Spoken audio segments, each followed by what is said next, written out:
ચિંતાનો મામલો 3 ગુજરાતી મૃતકોના પાર્થિવ દેહને તેમના વતન લાવવામાં આવશે। જમ્મુ કાશ્મીરથી મુંબઈ અને મુંબઈથી અમદાવાદ એરપોર્ટ ખાતે આ પાર્થિવ દેહ લાવવામાં આવશે।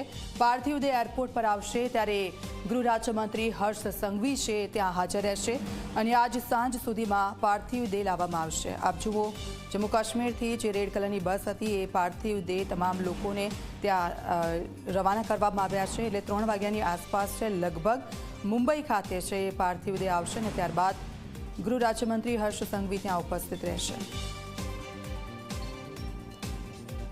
તો સુરતના શૈલેષભાઈનું આતંકી હુમલામાં મૃત્યુ થયું હતું। મૃતક શૈલેષભાઈના પિતા વતન સુરતમાં ખાતે આવ્યા છે।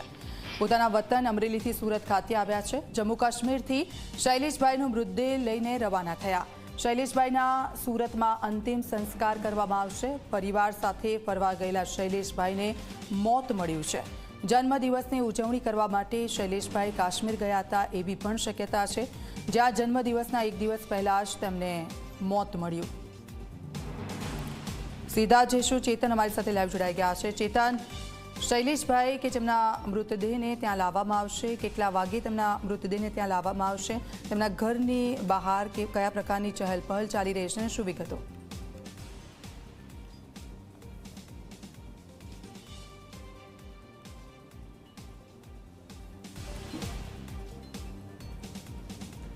દીક્ષિતા, જે રીતે જમ્મુ કાશ્મીરના પહલગામ ખાતે આતંકવાદી હુમલો કરવામાં આવ્યો છે, જેમાં 28 લોકોના કરુણ મોત નીપજ્યા છે। 28 પૈકી 3 જેટલા જે યુવાનો છે તે ગુજરાતના હોવાનું સામે આવ્યું છે, જે પૈકી એક શૈલેષ કરથિયા નામનો જે યુવાન છે તે સુરતનો હોવાનું બહાર આવ્યું છે। હાલ આપણી સાથે સ્થાનિક ધારાસભ્ય કુમારભાઈ કાનાણી જોડાયા છે।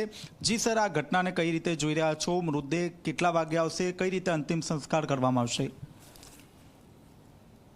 ઘટના ખૂબ જ ગંભીર અને પીડાદાયક છે। આ ઘટનામાં મારા વિસ્તારના જ એક યુવાનનું મૃત્યુ થયું છે। ઘટના જે રીતે બની છે, જે રીતે આખા દેશની અંદર લોકોનો આક્રોશ છે। સુરતના યુવાનનું જે મૃત્યુ થયું છે તેમની બોડી લગભગ 3 વાગ્યા પછી સુરત મુકામે આવશે, એરપોર્ટ પર આવશે અને ત્યાંથી પછી એમના ઘરે લઈ જવામાં આવશે અને ત્યાંથી એમની શમશાન યાત્રા કાઢવામાં આવશે। પરંતુ જે ઘટના બની છે, આખો દેશ આક્રોશમાં છે। આપણે ઘણીવાર આતંકવાદની વાત આવે ત્યારે ચર્ચા કરીએ છીએ કે આતંકવાદને ધર્મ, જ્ઞાતિ, જાતિ હોતી નથી। આ વાત બિલકુલ ખોટી પડી છે, કારણ કે આતંકવાદીઓએ ધર્મ, નામ પૂછીને એમનો ટાર્ગેટ કરવામાં આવ્યા છે। એટલે બહુ સ્પષ્ટ થાય છે કે આતંકવાદી ધર્મ પર ચાલે છે, ધર્મ આધારિત ચાલે છે અને આ આતંકવાદીની પીડાથી કોઈ ભારત નહીં, આખી દુનિયા પીડાઈ રહી છે અને આનો વ્યાપ વધતો જાય છે। મને એવું લાગે છે કે જો એક થઈ અને આતંકવાદીઓ સામે જો લડવામાં નહીં આવે તો આનો ભોગ તમામ દેશો બનવાના છે, એ નક્કી છે। એટલા માટે આ આતંકવાદની સામે જેમ દેશના વડાપ્રધાન કહે છે કે એક થઈને આખી દુનિયાએ સાથે મળીને લડવું પડશે, એ વાતને આવી ઘટના સમર્થન આપે છે। કાકા, આપની મૃતકના પિતા સાથે વાતચીત થઈ છે, શું વાતચીત થઈ છે અને અંતિમ સંસ્કાર માટે કયા પ્રકારની તૈયારી? એમના પિતાશ્રી સાથે વાત થઈ છે।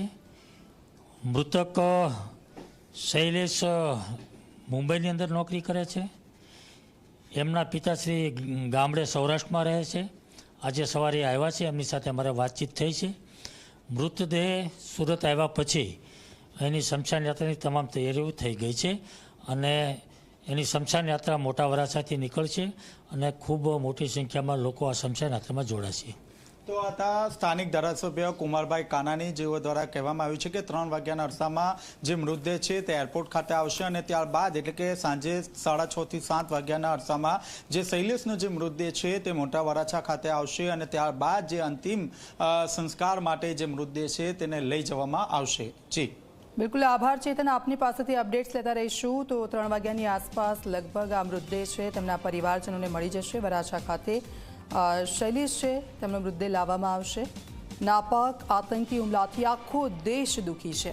અન્ય દેશો પણ દુઃખની ઘડીમાં ભારતની સાથે છે. આપ જુઓ, તમામ લોકોએ આ અંગે પોતાની સંવેદના વ્યક્ત કરી છે અને તમામની સાથે આજે પરિવારજનોએ પોતાના જે સ્નેહીજનો ગુમાવ્યા છે તેમની સાથે છે તમામ લોકો.